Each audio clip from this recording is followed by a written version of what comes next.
Yeah, so Prof, thank you very much for giving me this opportunity, my brother, to talk to you.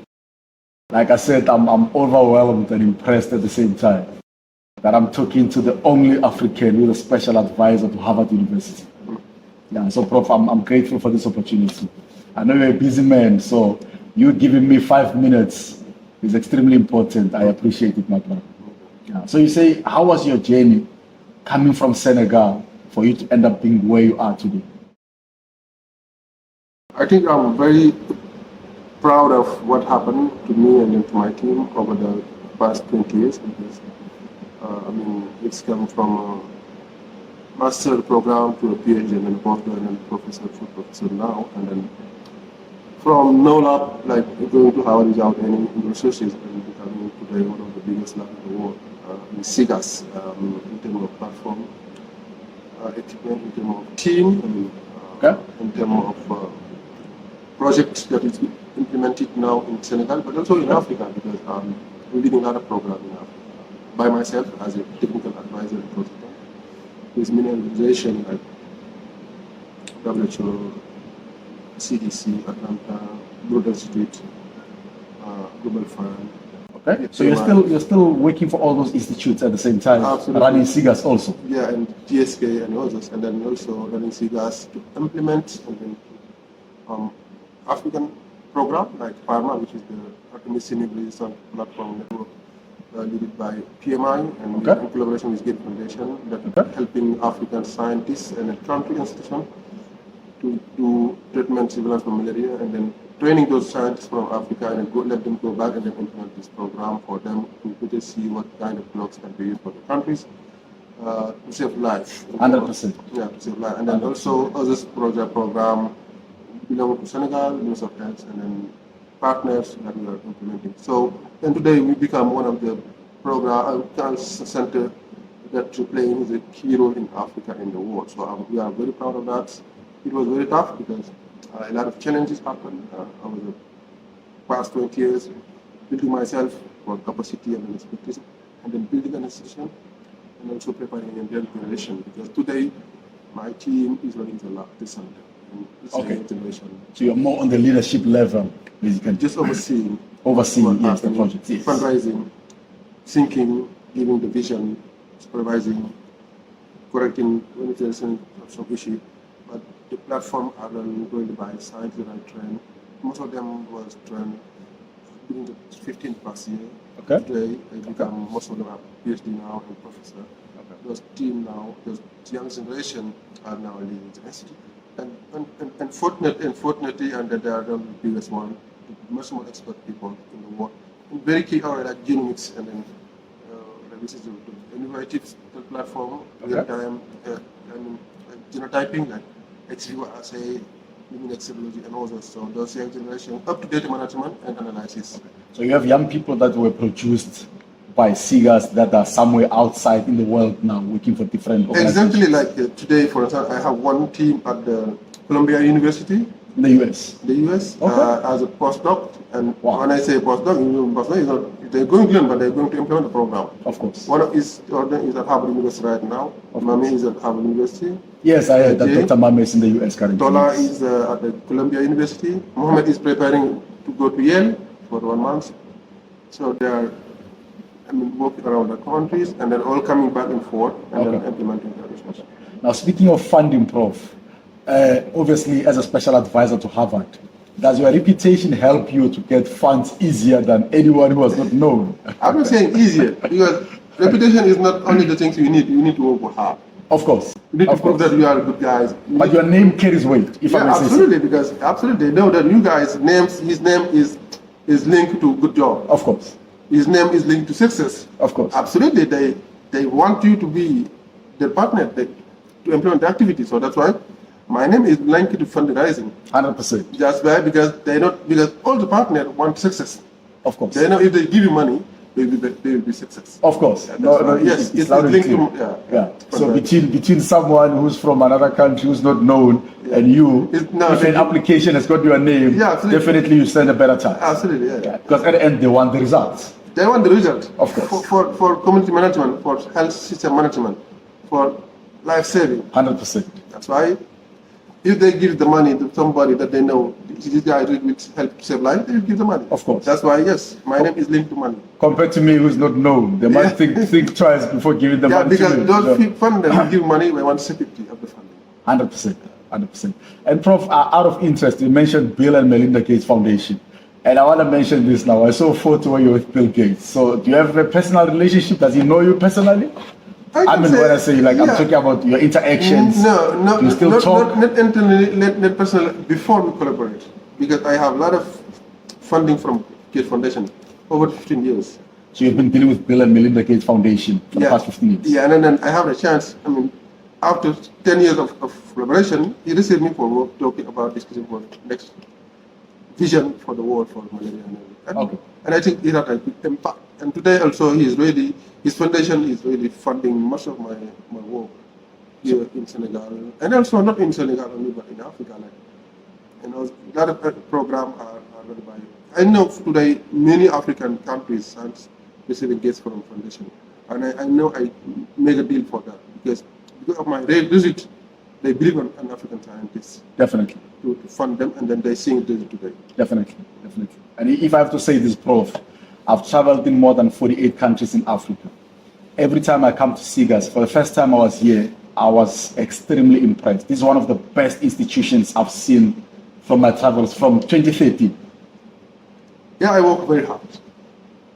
I can say I come from ground zero to nothing. You come from nothing basically. Zero. To the 100 level. 100%. Yeah, because it was when I started building SIGAS, a project of under $30 million, I came with $80,000. SIGAS is my vision. Without no program, no partner asking me to build SIGAS. I was my vision during the Ebola time. Can I interrupt you and ask you one question quickly? Was there a point where you had to use your own money as part of funding the vision? Absolutely. At the beginning, it's my own money. And for most of the team at the time, it's the money I get from my personal job that I put here. Before, I've been supported by some partner. But from that, preparing the vision, implementing the ground, everything, because I was trusting to my program, to my SIGAS vision. But people can say, why this? But I believe that one day, in 10 years, I will build something that will help Africa 100%, and the world. 100%. And that's why I spend my money by myself first to convince people to look for me and then to see how. And today, this building, this center, is my building, my son.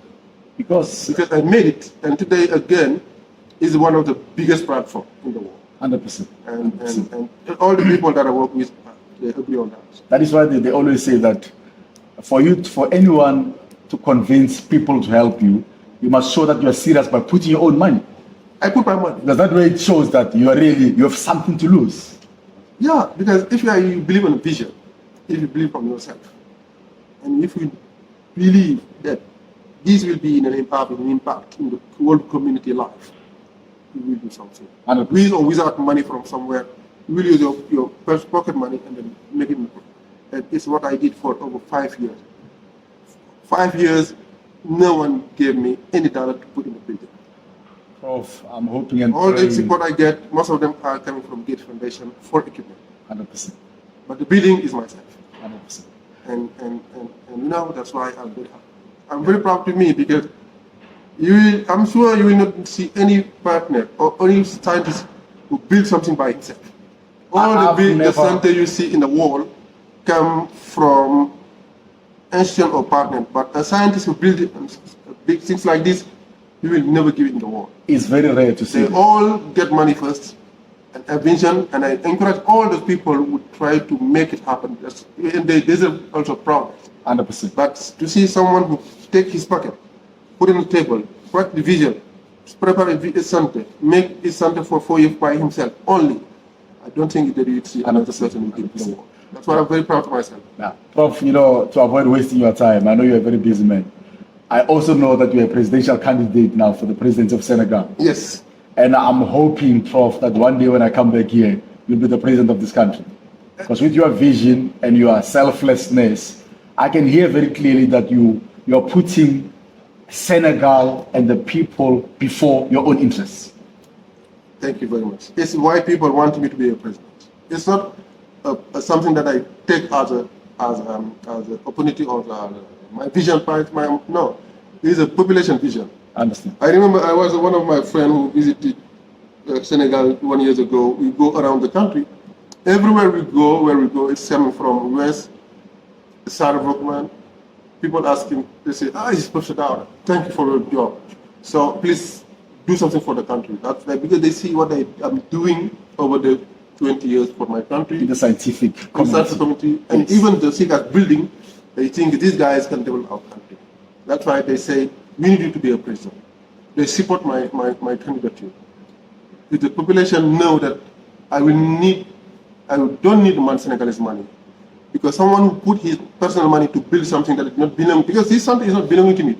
He's been belonging inside University Candidate, which is belonging to the country, to the state. You know, this guy who could try to find money, more than $30 million, put more than, and put it there. These guys doesn't need Senegalese money to become rich. Of course. That's why I say, it's you. We want you to be president. They push me. I have no choice. My life is a scientist. I will always become a scientist. But to try to help my countries, they have a dream on me. Of course. I will try to help them to reach this dream. And one day, if we can become a president, if only the population, I become president. Because they want me. And then I'm sure Senegal will be one of the biggest countries in the world. Because my job will be to help this country to survive, but to be developed. And then to put a lot of money to fight disease. And also, as a president, you will not only fight disease for your country, but you will be the African voice. Definitely. To encourage the other president to put money to fight the disease. Because all the partners, all the countries, most of the African countries are just getting money from overseas or other institutions. We need to get money from our country to put it in the table by ourselves and to save life and to fight against this. And then people can say, okay, they did that, what they can. But not waiting from everything from country, I don't accept that. Waiting for aid. From Western countries to come. Well, it's good, but I think we have to do what they have to do to put energy and money and to fight this before people come help. And you know, if I have to mention something, Prof, I'm an engineer by training. I always believe that somehow engineers and scientists, we are trained to solve problems. Right. So our way of thinking is a way of really problem solving, compared to the politicians who some of them are just trained to draft policies. Absolutely, you know? Because most of the politicians, unfortunately, in the world, and particularly in Africa, they believe that politics is a way to become rich. Politics is a way to get job. Politics is a way to get everything you want. And they forget the priority for the country. They forget the population priority and needs, first of all for themselves and families and then members before they look for the country. And unfortunately, it's why Africa and most of our country are late compared to US and Europe. Of course. The day we change political situation, the day science as me and others become president and lead the countries, Africa will be developed. Of course. Let me ask you a question now as a technology entrepreneur. I've always believed that technology has proven to be one medium of really solving challenges of humanity. Say again? Technology. Yes, yeah. Yes. I believe that technology has proven to be a medium that can be used to change our lives. I mean, as an example, in the past, we used to write letters, where a letter will take 30 days before it arrives. Now I send an email, you respond to me same time. So what is your thinking about the era of the fourth industrial revolution and how technology and all this artificial intelligence, how can we harness that as Africa going forward? That's why I developed this. One of them, the reason why I developed, because for me, we were looking for innovation, tools. That's why this center is for genomics, applied genomics. Genomics is one of the key. It's a high level of technology. Definitely. It's definitely the science. That's the next generation sequencing. That's the latest thing. And we see in the center, we see the next generation of sequencing platform, because that's why you call next generation, of course, platform. Why we see also intelligent artificial. Yeah. because it's the next step for fighting this and controlling the war. Yes, technology is the key, and I think if you all believe on that, agree on that, life will be much more easy and result for this. 100%. 100%. My brother, I wish you luck. You know, I don't know. You don't need luck. Your reputation speaks for itself. I was amazed. I don't think there's anyone I know in the continent with a special advisor to Harvard. I don't think so. Is there anyone? I think so, but not at the level and then planning and doing together. Right. One, I think another one, but I don't know that. But in my area now, I've never heard of anyone. The only person I came close to know was a special advisor to WHO, based in Ghana, Professor William Ampofu. okay. But for Harvard, I think you're the only African that I know in the scientific community who's a special advisor to Harvard. Thank you. And that alone, my brother, is inspiring. I'm still amazed that I have an opportunity to meet people like you. Thank you, my So that's why I'm appreciating my work, Prof. And thank you for being here also for, I let people know that you are being here for to implement, to set up one of my machine. These are also African who believe and who train, who came in to supporting Africa. You came here to support me because I was very proud. If I had someone from US, it's fine, yes, because he's scientist. Yes. But you are proud when we see your friend from Africa. From Africa. Came to support, because US people, European people, are helping us to be independent, technically. It's their job, it's their thinking, it's their believing. So I'm sure as today, I'm happy to know that I have my colleague from Africa, from South Africa, to come to set my team, my lab, my mission. I'm sure my colleague from US will be also very happy. 100%. Because my mentor, Mr. Diane was supporting me.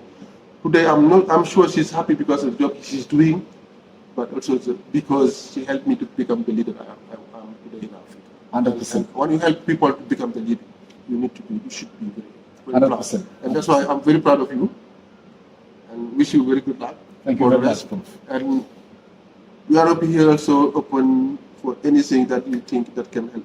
Thank you very much. For you and for Africa. Thank you very much. I've actually trained young people. There's one young man that I sent to Germany for training. Wonderful. Now I gave him a big opportunity. He's working for a big company now. I am not complaining because I feel I have contributed to their lives. It's good. They live in me, but I can't complain. That's good. I feel I have contributed, I've added value to African brothers in Africa. That's good. Thank you very much, my brother. Thank you. Thank you, sir.